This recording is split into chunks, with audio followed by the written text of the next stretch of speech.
ও গিন্নি, এই চিংড়িগুলো মুচমুচে করে ভেজে দাও তো দেখি গিন্নি। বলি দিন দিন তোমার বুদ্ধি শুধু লোপ পাচ্ছে নাকি? হ্যাঁ, এই শনিবারে বার বেলায় চিংড়ি এনে হাজির করলে যে বড়। হে বাবা বড় ঠাকুর, বাবা পাগলটার অপরাধ নিও না বাবা। যাও যাও যাও যাও, ওগুলো ফেলে দিয়ে এসো গে।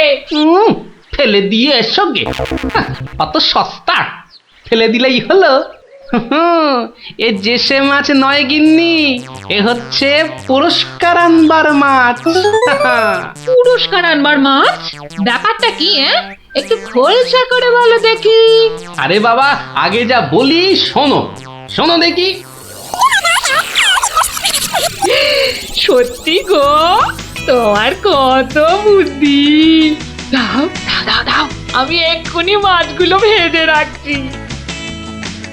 এই নাও, এই নাও তোমার চিংড়ি। দাও দাও দাও গিন্নি। আরে অনেকটা পথ যেতে হবে গো, হোদল কুতকুত কি এখানে? তবে আমি চলি গিন্নি। চলি বলতে নেই, বলো আসি, পয়সা নিয়ে আসি। ঠিক আছে ঠিক আছে, আমি আসি, কেমন? দুর্গা দুর্গা দুর্গা দুর্গা, জয় মা, মাগো পুরস্কারটা যেন জোটে মা। অনেক দিনের ইচ্ছে, এক জোড়া মালা গড়াবো। দুর্গা দুর্গা দুর্গা দুর্গা দুর্গা দুর্গা। গোপালি চলেছে তাই ঠুং ঠাং, পয়সা বাজছে টাকে। গোপালি চলেছে খুশো চিংড়িকে ছেকে। গোপালে গোপালি চলেছে গোপাল, একটু পরে কেটটা পিসিরি পুরতে চলেছে কপালে। গোপালে গোপালে গোপাল গোপাল। পিসিমা, ও পিসিমা। কে কে বাছা, এই ভক্তপুরে আবার কে এলি? পিসিমা, আমি গোপাল গো, সেই কৃষ্ণনগর থেকে আসছি গো। গোপাল মানে আমার কেষ্টর ভাঁড় গোপাল? হ্যাঁ পিসিমা, আমি তোমার কেষ্টচন্দরের ভাঁড়। আর দরজাটা খুলবে নাকি এই রোদে? খুলছি বাছা, খুলছি। একা মানুষ তো, আয় আয় আয় আয় আয়, ভেতরে আয়। একদম জ্বলে পুড়ে গেছিস দেখছি। বস বস বস, আমি একটু জল এনে দিই। নে দেখিন, জলটা খেয়ে নে। একটু চিনি যে দেব, তার আর জো আছে? জানিস বাবা, মাস চারেক আগে এক আনার চিনি কিনেছিলুম, তা হত ছাড়া পিঁপড়ে গুলো সব শেষ করে দিয়েছে গা। তুই বাবা শুধু জলটাই বরং খেয়ে নে। ও, ঢের কিপটে দেখেছি, এই তো দেখি হাড় কিপটে। না না পিসি, ওই চিনি টিনির দরকার নেই। এমন সময় এলি বাচ্চা, একটু জিরন দে তুই। আমি এক গাল মুখে দিই কিছু। না না না, তুমি ব্যস্ত হইও না পিসিমা। হ্যাঁ, তা পিসি কি রেঁধেছ গো আজ? বিধবা মানুষের আর রাধা বাড়া। গাছে লাউ ছিল, ওটা পেড়ে ঘন্ট করেছি, আর এই আতপ চালের ভাত।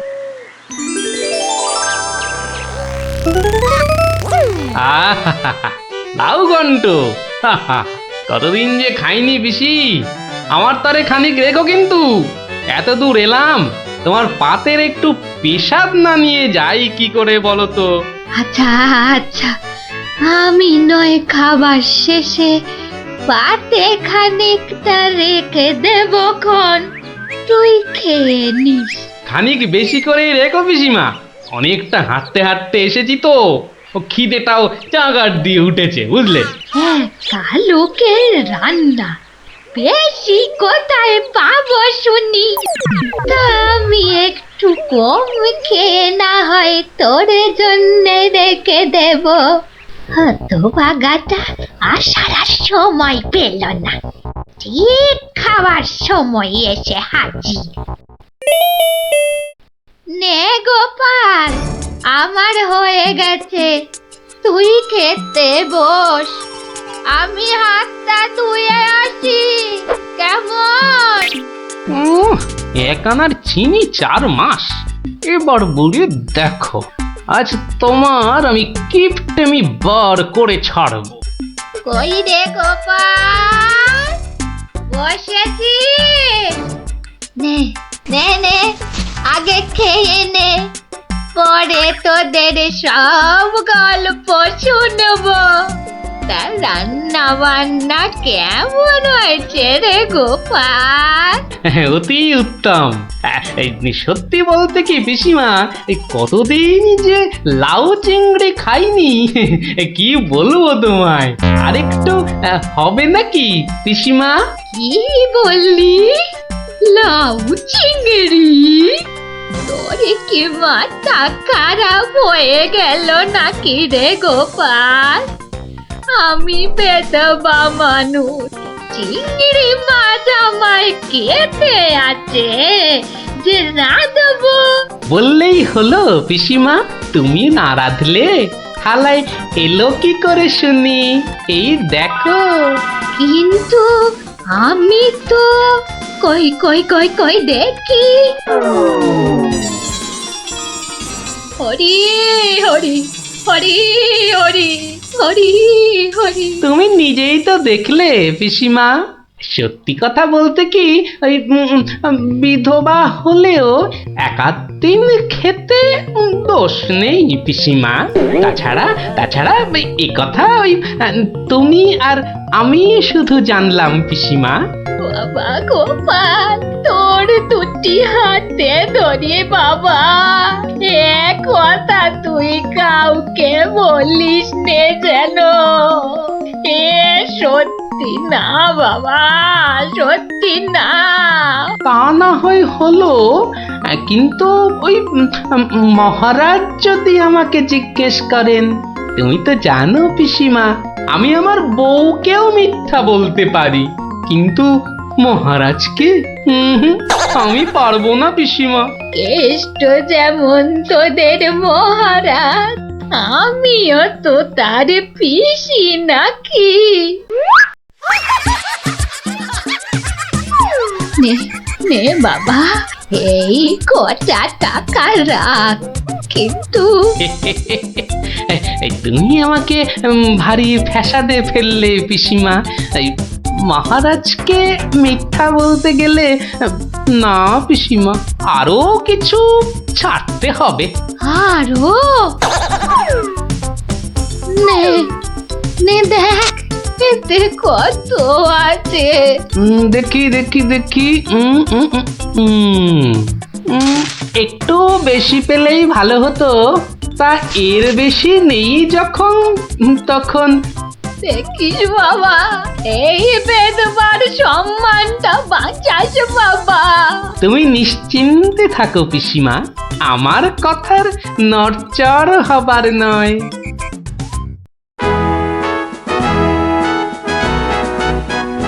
এসো এসো গোপাল, এসো।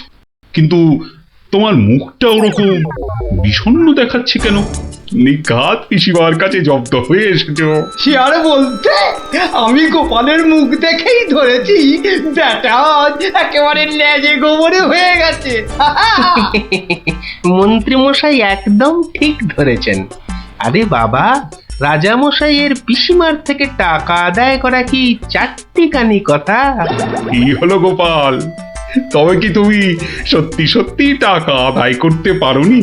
মহারাজ, পেরেছি মহারাজ, পেরেছি। এই নিন। তাহলে তোমাকেও তো চিন্তাগ্রস্ত লাগছে কেন? আপনি যদি অভয় দেন তো বলি।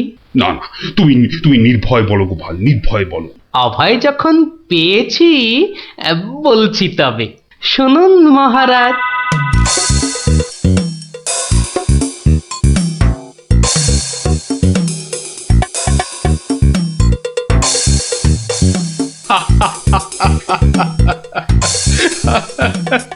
তোমার তোমার তুলনা নেই গোপাল, সত্যি তোমার তুলনা নেই।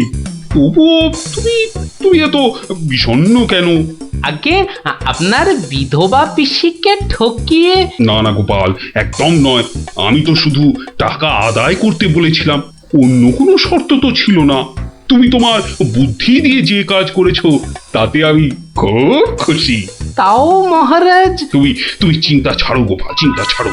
কালই আমি কোন অনুচরকে পিসিমার কাছে পাঠাবো, সব ঘটনা সবিস্তারে জানিয়ে আমি ক্ষমা চেয়ে নেব।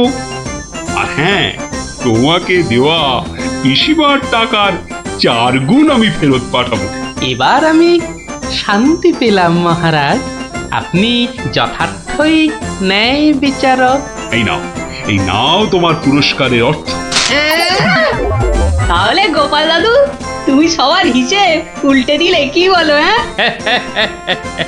ঠিক বলেছিস গুলটে, দিলুম সব হিসেব উল্টে।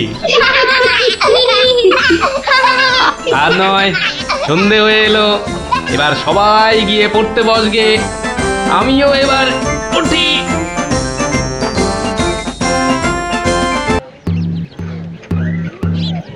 শোনো শোনো শোনো, নবদ্বীপের বুড়ো বুড়ি ছোঁড়াছুড়ি ভালো করে শোনো। মহারাজ কৃষ্ণচন্দ্র আদেশ করেছেন, গায়ে গঞ্জে কারোর অসুখ বিসুখ করলে সঙ্গে সঙ্গে ওনার তৈরি চিকিৎসালয় নিয়ে যেতে হবে, দেরি করলে বিপদ হবে। ও ঘোচক মশাই, আমরা সব পাড়ায় পাড়ায় পা খেয়ে বেড়াই, আমরাই তো সবাইকে বলবো। শোনো শোনো শোনো, নবদ্বীপের বুড়ো বুড়ি ছোঁড়াছুড়ি ভালো করে শোনো। সত্যি ভাই, আমাদের মহারাজের সব দিকে নজর। কত বড় রাজা, তবু একেবারে মাটির মানুষ। সত্যি পুটি, কত বড় রাজা কিন্তু কাউকে ভয় দেখায় না। শুনলাম নদিয়ার রেঁদাচোর ধরা পড়ার পর থেকে ওকে খালি কাতুকুতু দেওয়া হয়েছিল। লোকটা হাসতে হাসতে দম বন্ধ হওয়ার জো। আর আমাদের নেড়িমুদিকে ওজন কম দেওয়ার জন্য কি শাস্তি দিল ভাবো? কি শাস্তি গো চিমটি? হুম, 57টা বড় বড় বাতাসা খাওয়ালো। নো জল, নট কিচ্ছু। এসব তো আমাদের রাজা মশাইকেই মানায়, আসলে এসব গোপাল দাদুর বুদ্ধি। ঠিক বলেছিস। তা সে কি রে, সকাল বেলায় সবাই একেবারে বাড়িতে হাজির। হ্যাঁ, কি ব্যাপার ন্যাপলা? গোপাল দাদু, আজ সকালেই রাজামশাই ঢেড়াদার ঢেড়া পিটিয়েছে। কারোর অসুখ করলে সময় নষ্ট না করে চিকিৎসালয় নিয়ে যেতে হবে। এই জন্য সপ্তদ্বীপে অত বাচ্চা কদিনে মরে গেল। কি দুঃখ! ওই ঢেড়া দেবার বুদ্ধি তার মাথায় এলো গোপাল দাদু? নিশ্চয়ই তোমার। না রে বাপু না, আমি হলাম গিয়ে গোপাল ভা।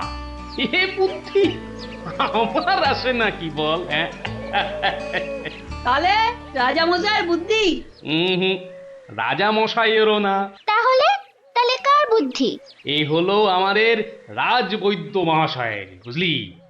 কত বড় কবিরাজ তিনি, তার চিকিৎসার গুণে মৃত্যুও হেরে যায়। ভাগ্যিস ওর মতো লোককে ঠিক মতো রাজবৈদ্য নির্বাচন করা হয়েছিল। ইলেভেলের লোক তো আর কম আসেনি। কি করে নির্বাচন করা হলো গোপাল দাদু? সে এক ব্যাপার, বুঝলি? মস্ত ব্যাপার, শুনি নাকি? শুরু করো গোপাল দাদু। শোন তাহলে, সে বছর খুব গরম পড়েছিল, প্রাণ একেবারে হাই যাকে বলে। ঘরে ঘরে অসুখ। এই সময়ে রাজামশাইয়ের চিকিৎসালয়ের যে বড় কবিরাজ, তিনি চলে গেলেন কাশীতে। যা বাবা, সে তো মহা বিপদের কথা, ভাববার কথা। সে আর বলতে, সবচেয়ে ভাবনা হলো রাজামশাইয়ের। প্রজাদের শরীরের কথা ভেবে ভেবে রাজামশাইয়ের ঘুম নেই একেবারে। রাজসভায় পাইচারি করে বেড়াচ্ছেন, সভা পণ্ড।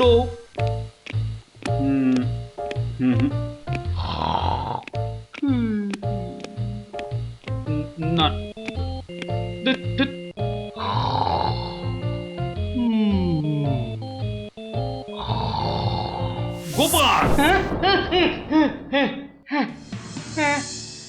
আগে মহারাজ, আপনার মুখ চোখ একেবারে শুকিয়ে গেছে মহারাজ। আপনার এত চিন্তা কিসের বলুন তো? হ্যাঁ, ওই সূর্যকে মেঘে ঢাকলে যেমন সব কিছু অন্ধকার, তেমনি আজ আমাদেরও সেই অবস্থা মহারাজ। তুমি তো ভারী পচা খেদা ভাঁড় হে গোপাল। রাজবৈদ্য কাশি গেছে, দেখেছো কি চিকিৎসার হাল? ভেবে ভেবে কেষ্টচন্দ্র জেগে সারা রাত, অসুখেতে লোকে কাত, চিকিৎসার একই অধঃপাত। দেখো কাণ্ড, এই কথা তুমি একে এই কথা বলছো গোপাল? অসুখ নামে কুমির এসেছে রাজ্যে, কেটে লম্বা খাল। আরে আপনি থামুন দেখি রাজকবি। দিন রাত্রি তো তেল দিচ্ছেন রাজামশাইকে। কিন্তু বিপদ তো এসে হাজির গোপাল। কবিরাজ পাওয়া শক্ত হবে না গোপাল, কিন্তু উপযুক্ত রাজবৈদ্য নির্বাচন করব কিভাবে? তার হাতেই তো সব ভার দিতে হবে। সে তো কম কথা নয়। সত্যি কি যে হবে, রাজবৈদ্য নেই ভাবলেই পেটটা কেমন গুড়ুগুড়ু করছে মহারাজ। বড় ভয়ঙ্কর ব্যাপার। কি করে ঠিক ঠিক রাজবৈদ্য নির্বাচন করব সেই চিন্তাই এখন করছি। রাজামশাই যদি অভয় দেন, তাহলে সবচেয়ে গুণী রাজবৈদ্যকে আমি নির্বাচন করে দেব। তুমি ভাঁড় করবে রাজবৈদ্য নির্বাচন? রাজপণ্ডিত শুনুন শুনুন, কি বলে গোপাল শুনুন। কিম অদ্ভুতং, বামুন হয়ে চাঁদ ধরতে চায়। বামুনং চন্দ্রং ধরিষ্যতি, অদ্ভুতং অদ্ভুতং। কালে কালে কতই হবে, পিঠে পুলির ল্যাজ বেরোবে, বেড়ালের সিংহ যাবে, সিংহ মশাই ঘাস যে খাবে। শুনুন মহারাজ, শুনুন শুনুন, যদি আমি ঠিক ঠিক রাজবৈদ্য বেছে দিতে না পারি, তাহলে আমার এক গালে চুন আর এক গালে কালি মাখিয়ে উল্টো কাঁধায় চড়িয়ে কৃষ্ণনগরে ঘোরাবেন, ঠিক আছে? বেশ বেশ, গোপালের কথায় আমরা রাজি।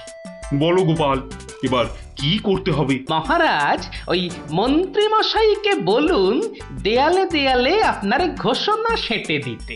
আগামী মঙ্গলবার মানে 7 দিন পরে আপনি এ রাজ্যে বৈদ্যদের ডাকুন, আমি ঠিক লোক বেছে দেব মহারাজ। বেশ, আগামী মঙ্গলবার 7 দিন পর।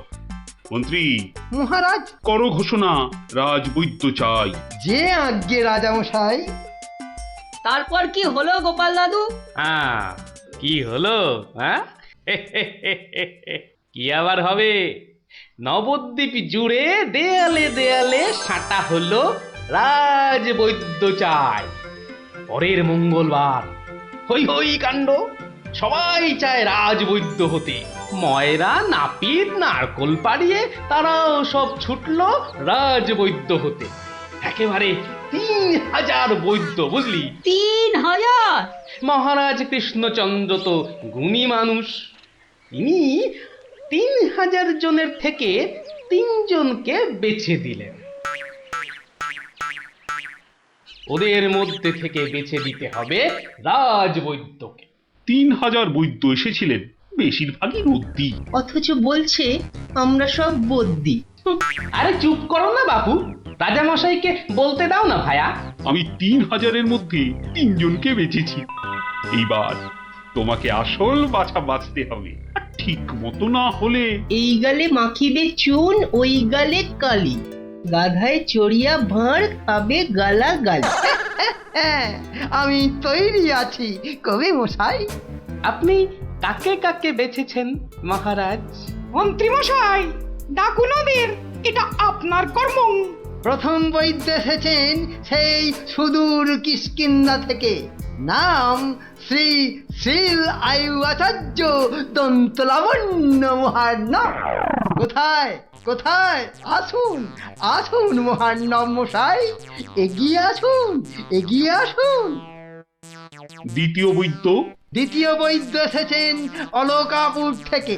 ওনার নাম হলো মম নাম পিণ্ডাইকরণ কবিরাজন পুঙ্গবং চরক শাস্ত্রী।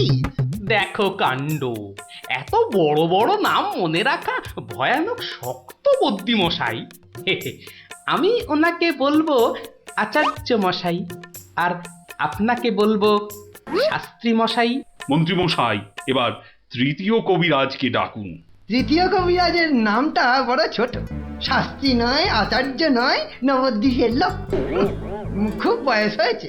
ওর নাম হলো, আমাকে লোকে বলে বুড়ো কবিরাজ।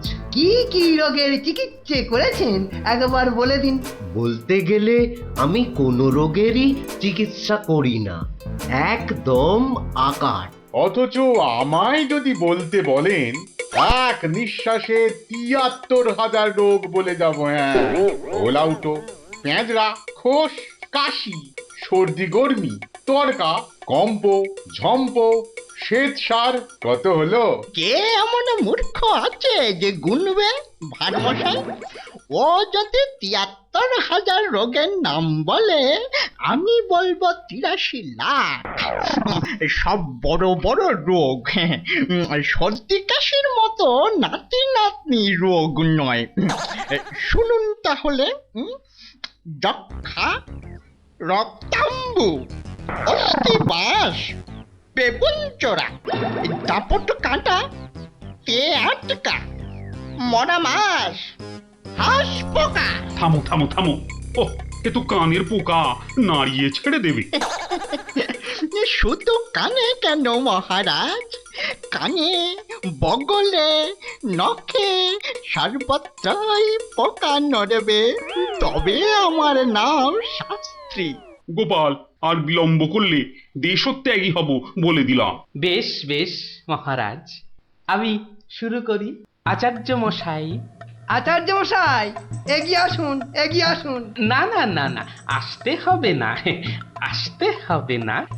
বলছিলাম কি, ওই কৃষ্ণনগরের দেওয়ালে দেওয়ালে লেখা হলো রাজবৈদ্য চাই।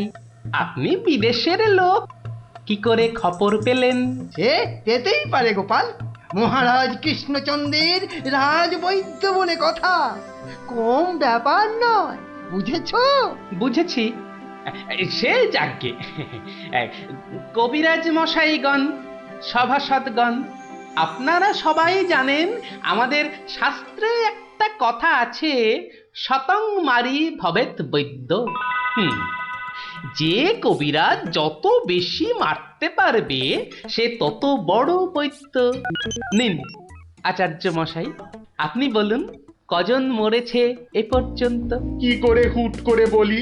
বলুন বলুন, ওই ২-৪টে কম বেশি হলে সেটা কিছু হবে না। তা ধরেন মোট রোগী দেখেছি ৩,৮০৬ জন গতকাল পর্যন্ত। হাততালি হাততালি হাততালি। এবার বলুন আচার্য মশাই, তাদের মধ্যে মেরেছেন কজনকে? মানে কজন মরেছে আর কি। একেবারে ২৫০০০। যমরাজের ঘরে পাঠিয়ে আমি কবিরাজ। আরে দূর দূর, নাবালক, দুগ্ধপোষ্য, ২৫০০ মেরেই একেবারে হনুমানের মতো লাফাচ্ছে দেখো। হ্যাঁ, এ কবিরাজি না করে রাজসভায় নাচুক মহারাজ। হ্যাঁ, এ রোজই ২.৫ পো আদা নিম পাতার সঙ্গে বেটে খাওয়া উচিত। আপনি কতজন রোগী দেখেছেন শাস্ত্রী মশাই? ১৫০০ হবে, কি বলো? আমি দেখেছি ১৮,৭৭১ জন, মরেছে ১৮,৩০০। লোকে আমার দেশে আমার ছবি রেখে চরণামৃত খায়, বুঝেছেন?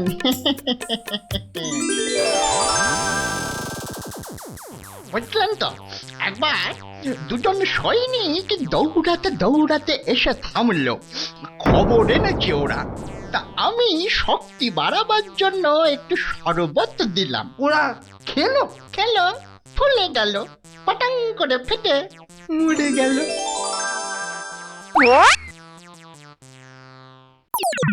এ কি, আপনি কোথায় যাচ্ছেন? আরে পাকড়ো পাকড়ো। আপনি কোথায় পালাচ্ছেন দাদু মশাই?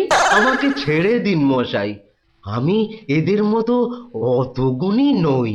সে কি, রোগী দেখেননি আপনি? দেখেছি মশাই, কিন্তু বড় কম। কেন কম কেন? আমি যে রোগ হতেই দিই না। আমার গুরু আমায় শিখিয়েছেন, রোগের কারণগুলো নষ্ট করে দিলে রোগই হবে না। আমি যে তাই করি। কত রোগী এতদিন দেখেছেন কবিরাজ মশাই? সারা জীবনে আমি দেখেছি 1000 খানেক রোগী, আর মরেছে মাত্র 30 জন। তাতেই আমার লজ্জা করে। তাই বলছিলাম আমায় ছেড়ে দিন, আমি এদের মতো এত বড় কবিরাজ নই। আমি বড় তুচ্ছ, এখানে এসে খুব ভুল করেছি। কিন্তু কবিরাজ মশাই, এখানে না এলে আপনি আরো ভুল করতেন যে। কারণ মহারাজ কৃষ্ণচন্দ্র আপনার মতন রাজবৈদ্যকেই খুঁজছেন। যে কবিরাজ রোগের কারণগুলো নষ্ট করে দেন তিনিই যে শ্রেষ্ঠ। যে কবিরাজ রোগীর মৃত্যু হলে দুঃখ পায়, লজ্জা পায়, তিনিই তো শ্রেষ্ঠ। মহারাজ, এই আমার শ্রেষ্ঠ কবিরাজ। নির্বাচন শেষ মহারাজ। সাবাস গোপাল, সাবাস। তোমার রাজবৈদ্য নির্বাচন এই দেশের সর্বশ্রেষ্ঠ শিক্ষা। তুমি শুধু হাসির রাজা গোপাল ভাঁড় নও, তুমি এই বাংলার অলংকার। সত্যি গোপাল দাদু ঠিক বলেছিলেন রাজবৈদ্য। রোগের চিকিৎসার চেয়ে বড় হলো রোগ হতে না দেওয়া। তাই সামান্য রোগ হলে চিকিৎসালয়ে আসতে বলে ঢেড়াদার ঘুরে বেড়াচ্ছে। এমন রাজবৈদ্যকে তুমি বলেই নির্বাচন করতে পেরেছো। রাজা মশাই ঠিকই বলেছেন, তুমি শুধু হাসির রাজা নও, তুমি জ্ঞানের রাজা গোপাল ভাঁড়।